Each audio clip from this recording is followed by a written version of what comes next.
All right. Hello again, adventurers, and welcome to another exciting daily vlog.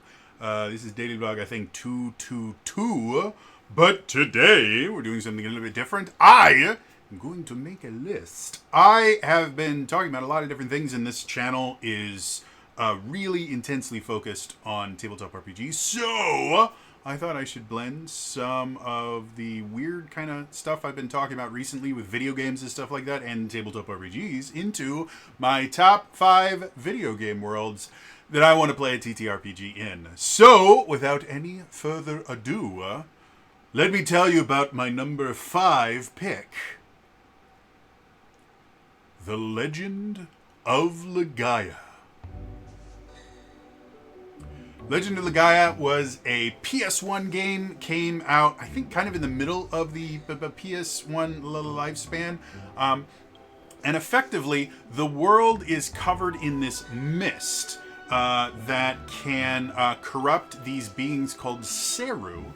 And turn them into monsters. Now, the thing with Seru is Seru are these weird kind of almost elemental creatures that humans have been using for years. They basically kind of equip these Seru, wear them like armor or like a tool or something, and then it gives them the ability to do all these amazing things. When the mist starts coming, the Seru can now forcibly kind of take over people and turn them into monsters. So the last city in existence, as far as the main character is aware, is this little town called Rimelm, and you start off on the day that this massive, like mountain-sized Seru shows up named Juggernaut and explodes the wall that has been keeping your city safe, and the city gets kind of overtaken by these Seru.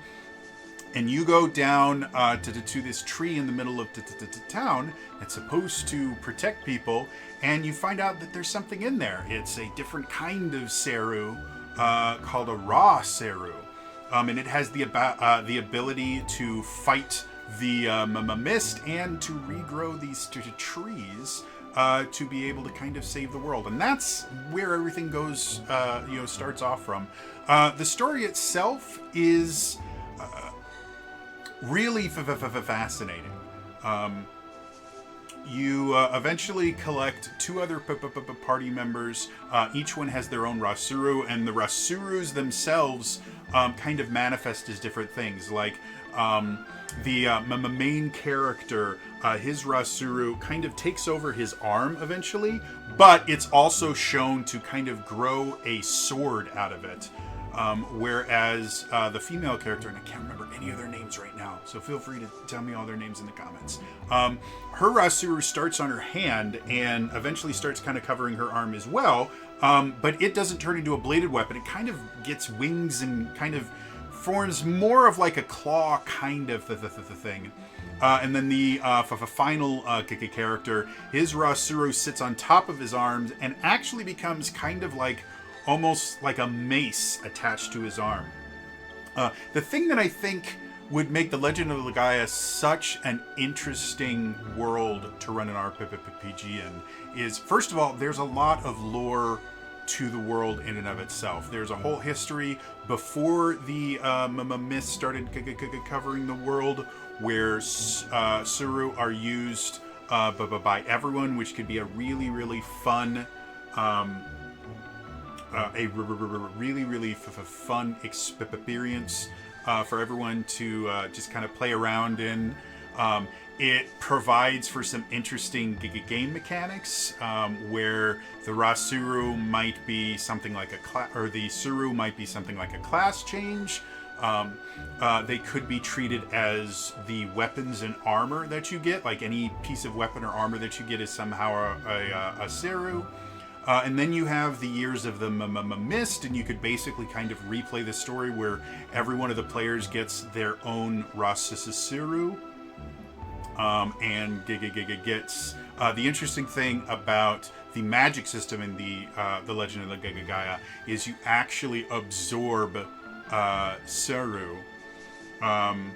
by defeating them, and then you can summon them for a single magic attack. So that again creates some interesting kind of game mechanics that you can have. And then you could also be, what happens after that. Each one of these trees, which there's tons of them, you eventually find out has the possibility of having a Rasuru egg inside of it. So, what happens, fast forward 10 years, 100 years into the future, and something else comes up.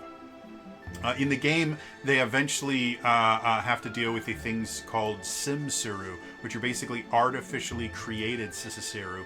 So that just leaves a lot of places where you can have some pretty amazing stories to tell. So, yeah, that's my number 5 pick. But I think it's time to talk about my number 4 pick. The Legend of Dragoon.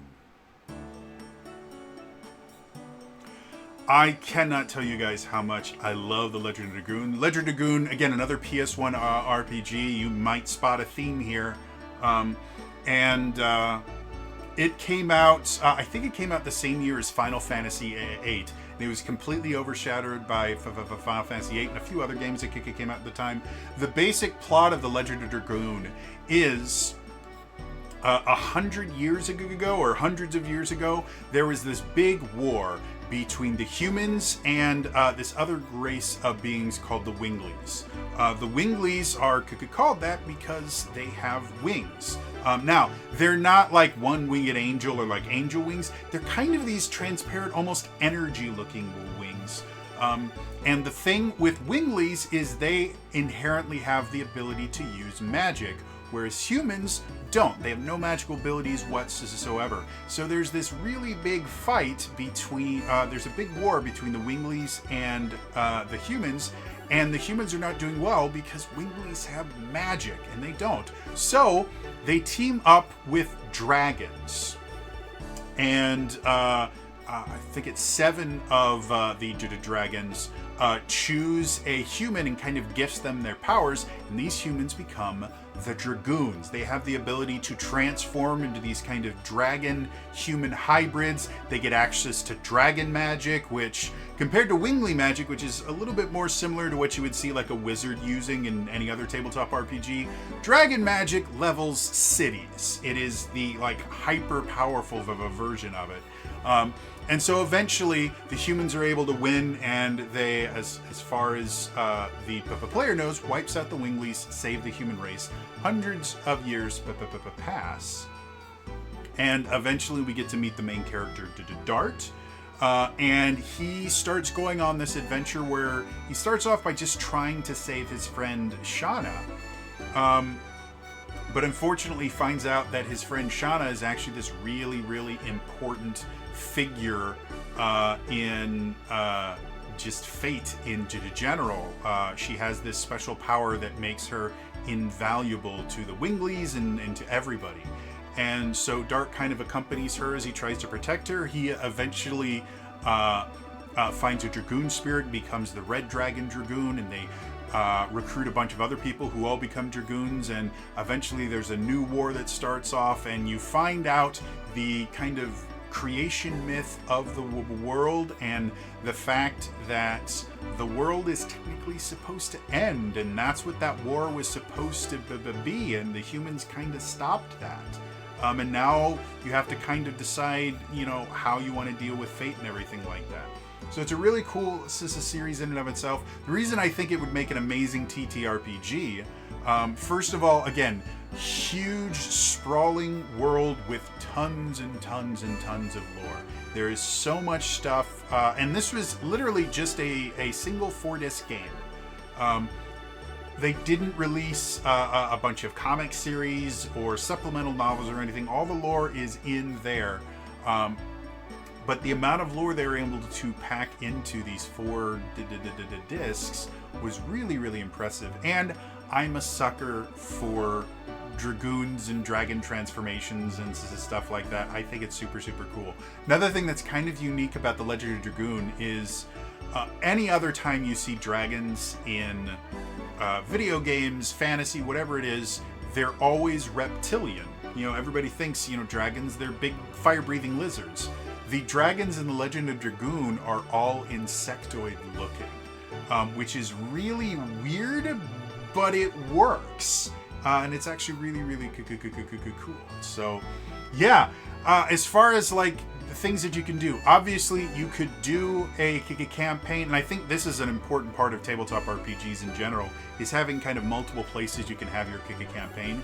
You could do a pre-war campaign, where the kind of animosity and tension between the Winglies and the humans is just starting to build up, and you have to kind of put out little fires. You could do a Wingly War campaign, where you are either on the side of the humans, the side of the Winglies, or caught in between there, and have to kind of work your way through that, possibly becoming the Dragoons, possibly not. You could run a campaign in between the Wingly War and when the game takes place, because despite the fact that there's no outright war, the Winglies still exist. And there is a creature called the Black Monster that keeps showing up. That's a big plot point in the game that I'm not going to spoil. So dealing with that and maybe creating kind of a investigative style campaign could be cool. And then obviously you can retell the story of the Legend of Dragoon, where everyone becomes a Dragoon and gets to do all the cool things.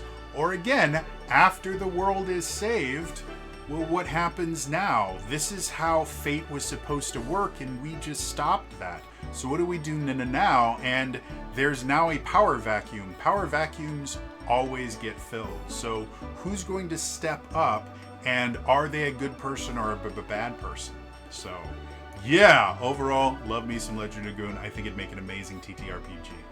Moving on, let's talk about my number 3 pick. The Castlevania series.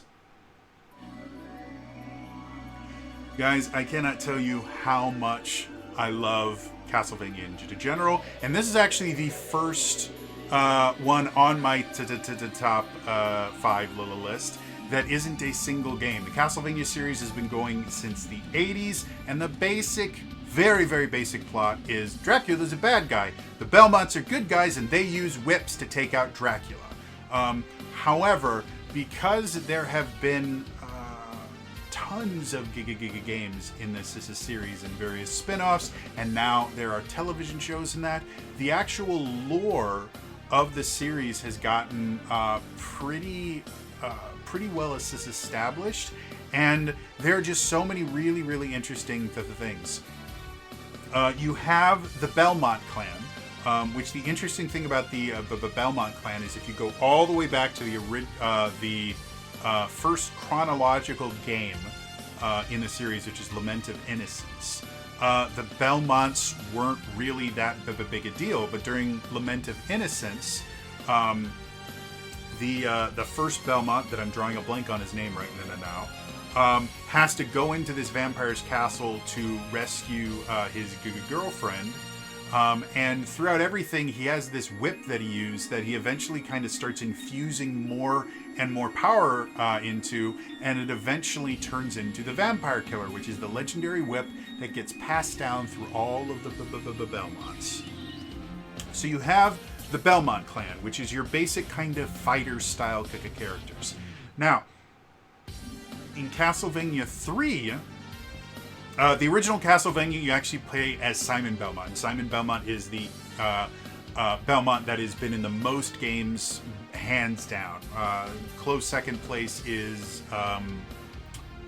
Richter Belmont. So,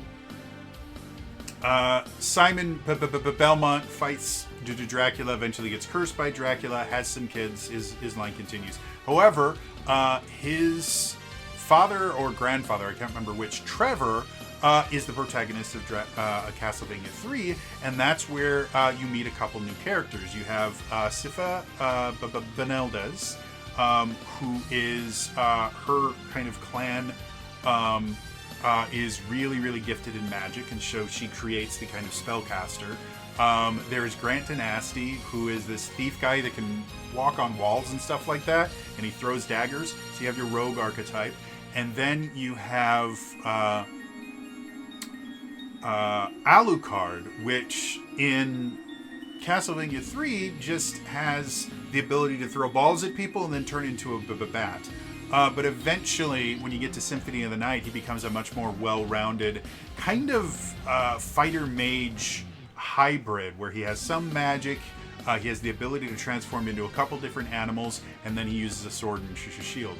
So it introduces that there are a lot of different kinds of vampire hunters and killers and things like that.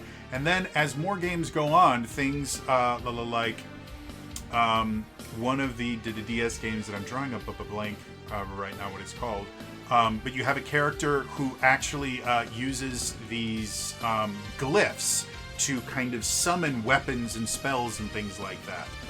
So that's something you can do. You're eventually introduced to the Morris family from the original Dracula novels, because for a brief moment in time, for a period of a generation or two, the Belmonts just kind of disappear. And so the Morris family kind of comes in and deals with that. You also eventually get introduced to Eric Lacard, who's this cool, awesome spear dude. And there's a DS, I think it's Portrait of Ruin, that deals with him and his kids and things like that. And so there's so many different things that you can do here. And who doesn't love, like, your kind of basic dungeon crawl of going through Castlevania? And again, there's more and more things. You know, Curse of Darkness introduced basically kind of summoning in a pet class style character. We had the Lament of Innocence, the remake that I can't remember the names of them, but that created an entire new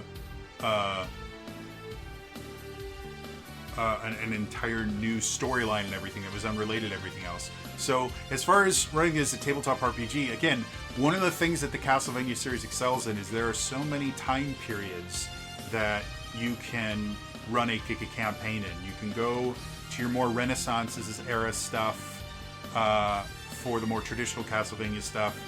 Portrait of Ruin is set during World War II and that whole era of stuff.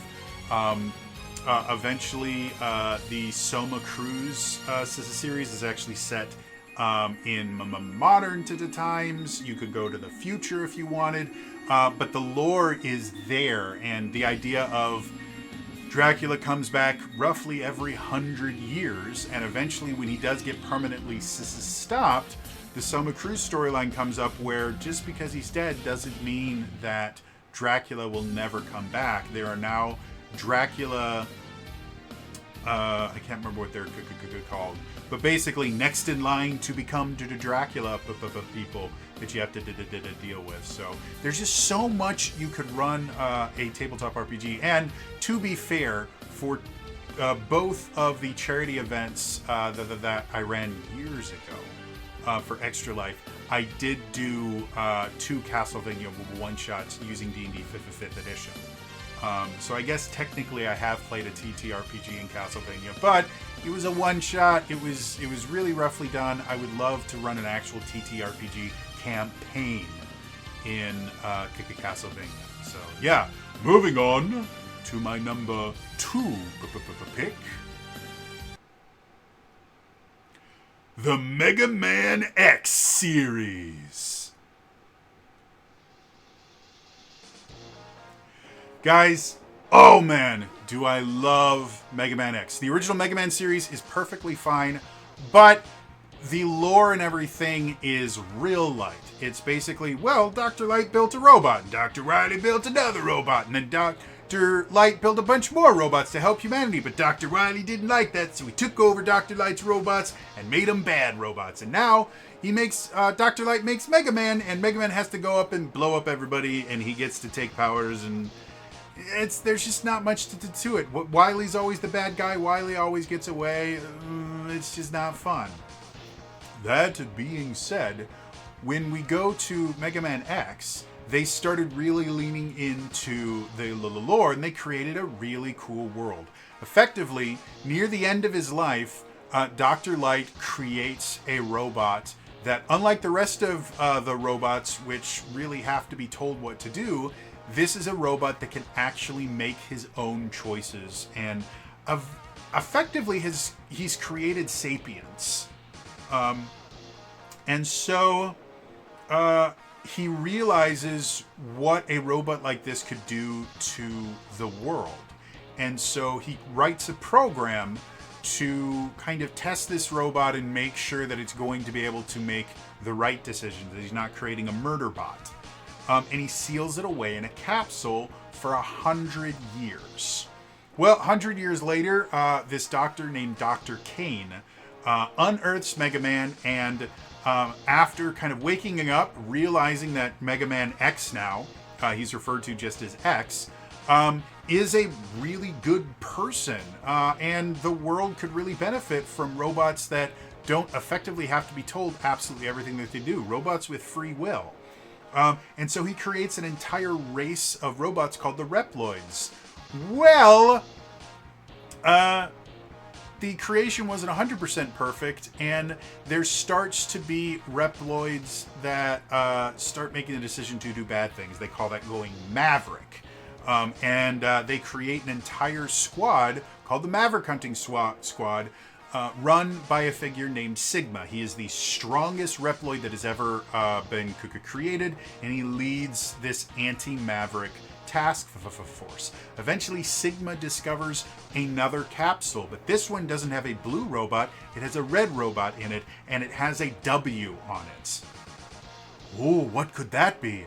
Well, out of this capsule comes a robot that eventually gets named as Zero, and it immediately goes Maverick, fights with Sigma, nearly kills him, but Sigma is able to defeat him. However, it unleashes a virus that is eventually called the Maverick virus, which infects Sigma and starts infecting a lot of other robots. And that's basically the precursor to Mega Man X, and the X series went through and had 8 different games. In addition, it had a turn-based RPG that was a lot better than people give it credit for, but it wasn't a great game. And again, the nice thing about the Mega Man X series is there's just so much lore. There have been supplemental things. Each one of the games has delved even deeper into the lore itself. And there were sequel series that are set in the same timeline that are just as good. The Mega Man Zero series is another 100 years forward, where X has now become this kind of megalomaniac ruler that is subjugating all the Reploids and humans and things like that. And Zero is basically woken up again to kind of deal with that. Then they have another one where you go hundreds of years into the future with the ZX series, and now Reploids and humans have kind of intermingled and interbred, and now you have kind of a whole new race of people that are descended from both Reploids and humans.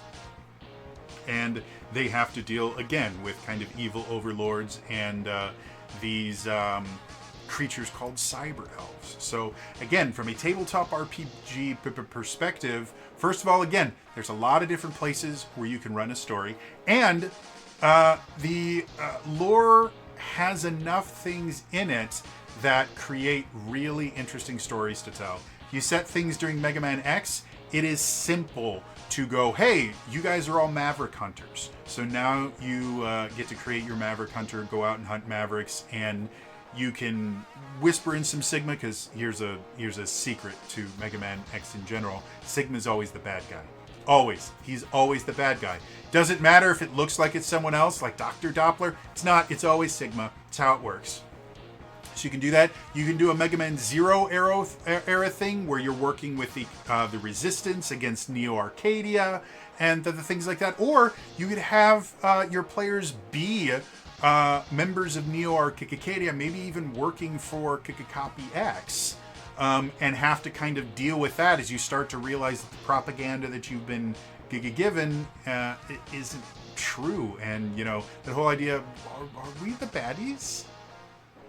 That could be an interesting thing. And then ZX, again, you have... ZX has this the thing where certain people can become Mega Men, and they can blend with these the things that turn them into different flavors of Mega Man. Like you have ZX, which turns you into basically into Zero. And then you have like one that gives you double swords and you can fly a little bit, and another one that gives you a trident and you swim underwater, another one that turns you into a ninja, another one that gives you these big honking guns. And so yeah, there's just so many different places that you could set a tabletop RPG. Each one's going to give you a really interesting story that you can tell, really interesting mechanics. Probably the one that's most important is when you defeat an enemy, you gain their power. So finding a way to give each like big boss some kind of weapon or ability that the players can then inherit would make for a really, really fun thing to do, and would be a very interesting thing for a game master to have to kind of figure out how they're going to implement that. So yeah, moving on, let us talk about the number one game series that I want to play a tabletop RPG in.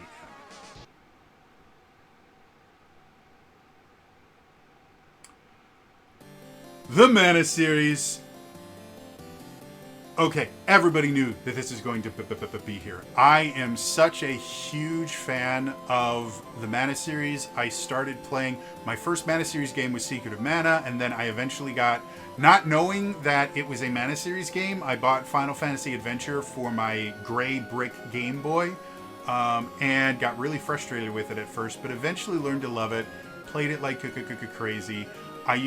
We rented Secret of Mana so many times. I think we eventually bought it from Blockbuster because we would just keep renting it over and over and over again because we love the game so much. When I started learning about fan translations, the reason I learned about fan translations was Seiken Densetsu 3, which is now called Trials of Mana. I got Legend of Mana for my PS1. I played, I think it was Friends of Mana on the DS. There's just so many different things. So the thing with the Mana series is kind of like the Final Fantasy series. It's not a congruent timeline like everything else we've talked about, but each game has similar themes, similar experiences, and similar aspects to it. Every Mana game basically has two really big things. There is the Tree of Mana, which is the source of all magic in the world. And then there is the Sword of Mana, which depending on the game is either a weapon that's used to defend the mana tree or the actual instrument that the Goddess of Mana used to create the world. Or somewhere in between there. But it's always presented as an extremely powerful weapon that whomever controls it has the ability to effectively change reality. There's a few other things that show up in every single one, probably the biggest of which is the elemental spirits. There are 8 different elemental spirits, and each one watches over that element of magic in the world. The elements are, let me see if I can remember them, fire, water, earth, wind, darkness, moon, light, and wood, which are based kind of on your basic kind of elemental things, plus the Japanese idea that wood is its own element. It's a really, really common thing in Japanese folklore that wood is its own element, and then add in light and dark, and you've got everything there. And then the final thing that really shows up in just about every single game is there's some kind of manifestation of the each element of mana aside from the actual elemental spirits. In Secret of Mana, there were mana seeds. In Trials of Mana, there were mana stones. And different ones have had different kind of things, but they generally have something that if you control it or you break it or something, that will cause that version of mana to either disappear or go wild, or something bad will happen. Also, there's almost always a cute little dragon thing called Flammy, and it's amazing. So again, one of the things that I think would make a Mana series tabletop RPG so great is, again, you have so many different kind of eras that you can set them in, but instead of being eras on the same timeline, they're actually different kind of worlds. The world of Secret of Mana is a different world than the world of Trials of Mana. The world of Legend of Mana, you make as you go. If you've never tried to play the game Legend of Mana, you really need to. It's a phenomenal game. They just made a remake a few years ago, so you can actually play it. I think it's on Steam. I've got it on my PS5. Play it. The music itself is so incredibly amazing. But in addition to the music being amazing, the artwork is always phenomenal, and the stories themselves are just fun. Legend of Mana is weird in the idea that because you build the game itself, it doesn't have a congruent through plot. There's just a bunch of little kind of side stories, and then there's 3 kind of main stories that you can eventually somewhat discover as you go through these different side plots. One of them involves the Jumi, and they are people that have like crystal hearts. Another one involves these 2 dragons and their dragoons and the kind of fight between them. And I can never remember what the third one is, but I believe it involves an inspector. So yeah, overall, the Mana series is just so wonderful and just so lovely. And there's just so much lore, because each one of these worlds, they do create a very compelling amount of lore. Like in Secret of Mana, you have the Empire that's trying to kind of take over the world, and you have these various kingdoms that are trying to deal with it. Whereas in Trials of Mana, each Mana Stone has its own kingdom that has used the Mana Stone to kind of create their society. And so, depending on which flavor of mana you decide to set your campaign in, there's just so much stuff that you can work with to create interesting things. If you want to do a Trials of Mana style thing, Trials of Mana is about politics. You know, politics and war and manipulation and things like that. So you could have something that basically retells the Trials of Mana as a story, but you could just as easily have something set before Trials of Mana, where the different city-states are kind of gearing up to start fighting with each other, and the manipulations are starting to happen. Or you could have something afterwards where all the mana stones have been destroyed and mana is basically disappearing from the world, and how are people dealing with that? Or go really far into the future of it and deal with, okay, well, mana's starting to come back. How are we going to deal with this? There's so many different things you can do for it. Yeah. So overall, those are my top 5 video game worlds that I want to play a tabletop RPG in. If you guys really enjoyed this, I'm not sure if I'm ever going to do this again, but it's something that I've been wanting to do for a little while, and I tried some new... None of this is edited, by the way. I did it entirely in OBS, so I wouldn't have to try and edit the things. But yeah, I wanted to try something a little bit different. I'm interested to hear your guys' thoughts. Did you like the top 5 list kind of thing? Did you like the background music and everything else that I did and the images and all that stuff? Would you prefer something else? And do you guys have video game worlds that you would love to see a tabletop RPG set in them? Let me know all that stuff down in the comments. Otherwise, again, That is all for me today, and I will see you guys next time. All right? Bye-bye.